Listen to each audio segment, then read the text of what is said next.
excerpts from the Spanish translation, Genesis 2, Yeah. to try and uncover its hidden depths. Yeah, it's amazing how a story this ancient can still feel so relevant, you know? No, it's true. Yeah. We're going beyond just the surface narrative of creation. We're going to be looking for insights into humanity, relationships, and our place in the world. Yeah. It's like we're on an archaeological dig, dusting off layers of meaning. Exactly. We'll be exploring themes of creation, paradise, free will, even the consequences of disobedience. Oh, there's a lot packed in here. There's a lot, yeah. And right off the bat, Chapter 2 presents this second, more detailed account of creation. It's like we're getting a close-up after the wide shot of Chapter 1. But there's this interesting detail in Genesis 2.5, where it says no shrubs or plants had sprouted because it hadn't rained yet. Didn't plant life appear on day 3 back in Chapter 1? That's one of those textual discrepancies that has fueled centuries of debate among biblical scholars. You have some, like Gerhard von Rad, who argue that the order in Chapter 2 is poetic, not strictly chronological. But then you have others, like John Walton, who suggest it's describing a specific region, maybe even the Garden of Eden itself, where vegetation hadn't yet emerged. So not a plot hole. Yeah. But maybe a localized drought. It's fascinating to me is how the text presents these seeming contradictions, inviting us to dig deeper. Yeah. It's like the text is acknowledging that there are multiple perspectives, even within this foundational creation story. Okay, now moving from the landscape to humanity itself. We get the creation of Adam, formed not from some precious material, but dust of the ground. God breathes life into this dust, which feels so symbolic. What do you think the writers were getting at with that choice? I think the use of dust is a powerful reminder of humanity's humble origins. It connects us to the earth, to the physical world. And it's not just a Judeo-Christian idea. You see similar creation myths in Babylonian and Egyptian cultures where humans are fashioned from clay or earth. It's almost like this universal understanding that we come from and return to the earth. Exactly. It grounds us, both literally and figuratively. And then God plants a garden. Not just any garden, of course. This is the Garden of Eden, a paradise overflowing with beauty and abundance. There are trees delightful to the sight and good for food, rivers flowing through it. It's almost like a blueprint for what we instinctively crave. Think about how often we use garden imagery for peace, for abundance. Eden taps into that deep human longing. Even today, you see it in movements like permaculture, where people are trying to recreate that lost harmony with nature. That's such a good point. So we have this idyllic setting, this perfect harmony. But then the text introduces two very specific trees, the tree of life and the tree of knowledge of good and evil. And God lays down the law. Don't eat from the tree of knowledge. This is where the story takes a turn, introducing the concepts of choice and consequence. Those trees, especially the tree of knowledge, become incredibly symbolic. Are they about knowledge itself? Temptation? Free will? Theologians have been wrestling with these questions for centuries. And it's interesting how the text doesn't spell it out for us. It's almost like an invitation to grapple with those very questions ourselves, to consider what those trees might represent to us personally. Exactly. It invites us to participate in the interpretation, to find our own meaning within the story. Okay, so we've got Adam in this incredible garden. But God says, it is not good for man to be alone. And I find that so relatable.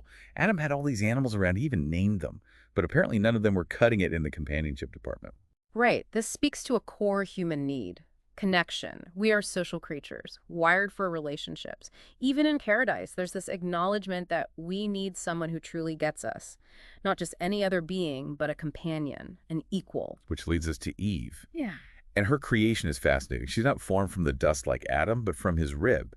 And when he sees her, his reaction is so powerful. This is now bone of my bones and flesh of my flesh. It speaks of a deep connection, right? Absolutely. And theologians like Phyllis Tribble argue that Eve, being created from Adam's rib, signifies equality, partnership, not subordination. It challenges the traditional interpretations that have often placed women in a secondary role. It's like the text is emphasizing that they're made of the same stuff, inherently connected. Exactly. It sets the stage for a relationship built on mutuality and shared humanity. And so we have the first marriage. A union described as becoming one flesh. This verse has traditionally been interpreted as the foundation for marriage as a sacred institution. But even today, scholars like Renita Weems challenge us to look beyond a purely literal reading, to consider the broader implications for human connection and intimacy. It's amazing how a single verse can spark so much discussion and debate, even thousands of years later. It speaks to the power of these texts to remain relevant, to continue challenging us to think deeply about the human experience. And speaking of powerful imagery, the chapter ends with this beautiful, almost poetic scene. Adam and Eve, naked in the garden, but not ashamed. That nakedness, in this context, symbolizes innocence and purity.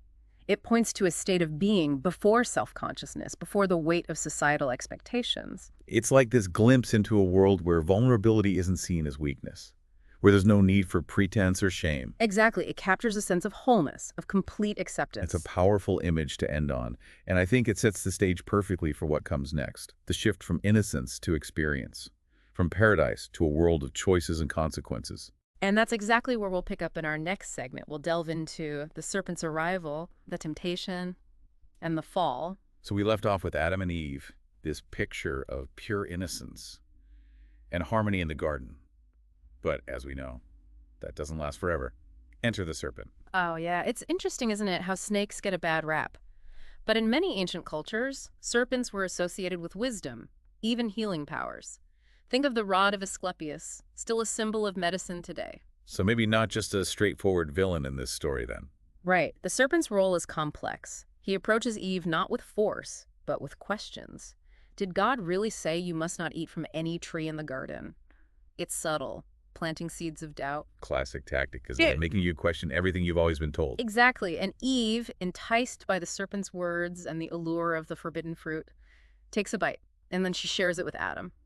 This is where things get really interesting, theologically speaking. Because it's a choice. Yeah. Right. They weren't tricked or coerced. They chose to disobey. Precisely. And that choice, that exercise of free will, is central to the fall. Jewish philosophers like Maimonides have argued that this capacity for choice, even to choose wrongly, is what elevates humans above other creatures.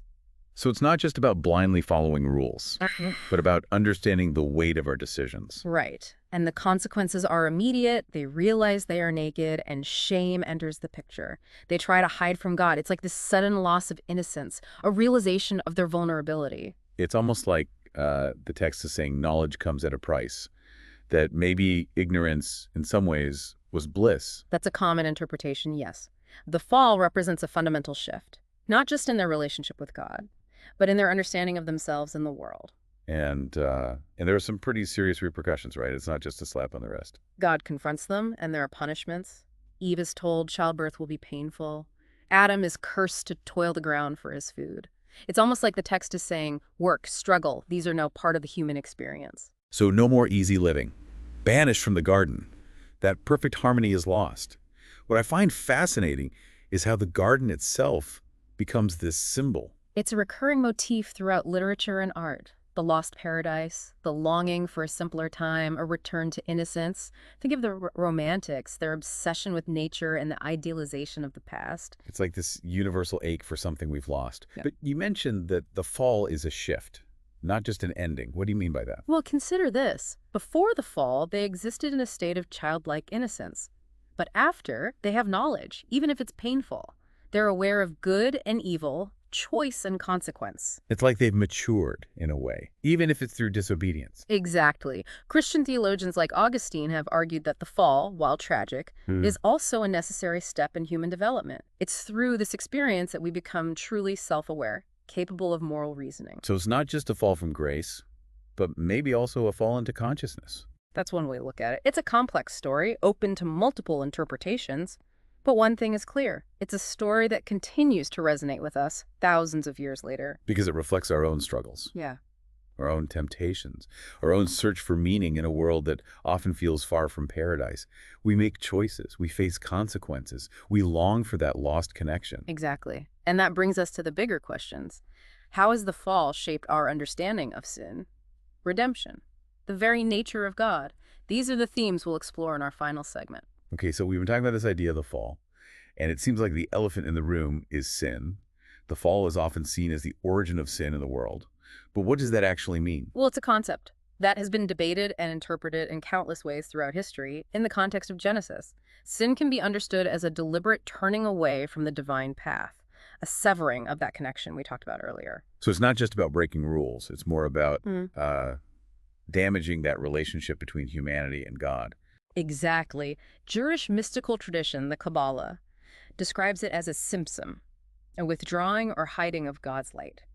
And that rupture, that distance, has far-reaching consequences, introducing suffering and mortality into the human experience. Which is why the world we live in is so different from that idyllic Garden of Eden, right? Precisely. The fall represents a departure from that state of perfection and harmony. But the story doesn't end there. It's important to note that many religious traditions offer a way back, a path to healing that broken connection, what we call redemption. So even though Adam and Eve really messed up, there's still hope. Absolutely. The concept of redemption suggests that even in our brokenness, even in our separation from the divine, we can find forgiveness and restoration. Thinkers like Martin Buber, a Jewish philosopher, talk about this as a return to dialogue, an I-thou relationship with the divine. Right. It's a powerful message because it suggests that we're not permanently exiled from that connection. Right, and it challenges those interpretations that focus solely on sin and punishment, offering a more hopeful perspective on the human condition. Now, thinking about God's role in all of this, some might question why God even put the tree of knowledge in the garden in the first place, knowing what would happen. It's a question that's plagued theologians for centuries, hasn't it? Oh, yeah. The classic dilemma of divine foreknowledge versus free will. Did God set a trap for Adam and Eve? Or is it about offering a genuine choice? Islamic scholars like Al-Ghazali have argued that God's knowledge doesn't negate human free will. We still make choices, and those choices have consequences. So maybe it's about respecting our agency, even if it means we might stumble. That's a key point. It suggests that true growth requires the freedom to choose, even if those choices lead us away from the divine path. It's a lot to wrap our heads around. We've explored the symbolism of the Garden of Eden, the weight of the fall, the concepts of sin and redemption. We even touched on the complex nature of God. It's amazing how much depth and nuance there is packed into just this one chapter of Genesis. Oh, and we've only scratched the surface.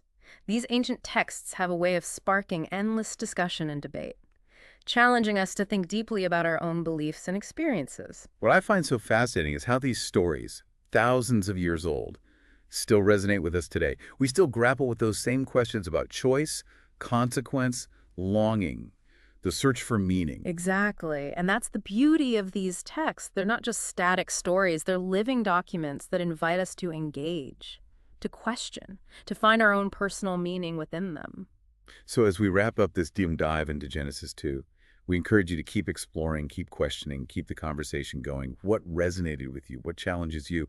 There's always more to uncover, more to learn, more to discuss. Because ultimately, these stories are meant to be lived, wrestled with, and debated, not just passively accepted. And who knows? Maybe through engaging with these ancient texts, we can find our own path back to that lost garden, to that sense of harmony and connection we all long for.